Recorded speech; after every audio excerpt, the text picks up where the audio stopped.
Chapter 5.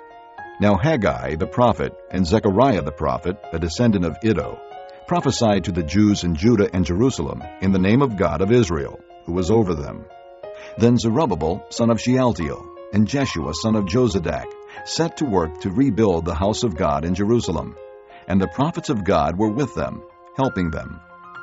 At that time, Tattenai, governor of Trans-Euphrates, and Shethar-Bozenai and their associates went to them and asked, "Who authorized you to rebuild this temple and restore this structure?" They also asked, "What are the names of the men constructing this building?" But the eye of their God was watching over the elders of the Jews, and they were not stopped until a report could go to Darius and his written reply be received.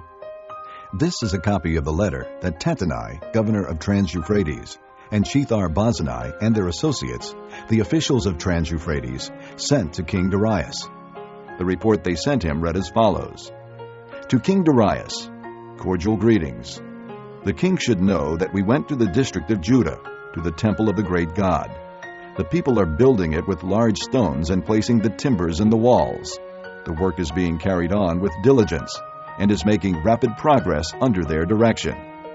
We questioned the elders and asked them, "Who authorized you to rebuild this temple and restore this structure?" We also asked them their names, so that we could write down the names of their leaders for your information. This is the answer they gave us. "We are the servants of the God of heaven and earth, and we are rebuilding the temple that was built many years ago, one that a great king of Israel built and finished. But because our fathers angered the God of heaven, he handed them over to Nebuchadnezzar the Chaldean, king of Babylon, who destroyed this temple and deported the people to Babylon. However, in the first year of Cyrus, king of Babylon, King Cyrus issued a decree to rebuild this house of God.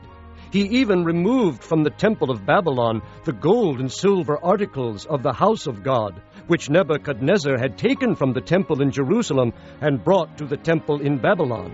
Then King Cyrus gave them to a man named Sheshbazzar, whom he had appointed governor. And he told him, 'Take these articles and go and deposit them in the temple in Jerusalem, and rebuild the house of God on its site.' So this Sheshbazzar came and laid the foundations of the house of God in Jerusalem. From that day to the present, it has been under construction, but is not yet finished." Now if it pleases the king, let a search be made in the royal archives of Babylon, to see if King Cyrus did in fact issue a decree to rebuild this house of God in Jerusalem. Then let the king send us his decision in this matter.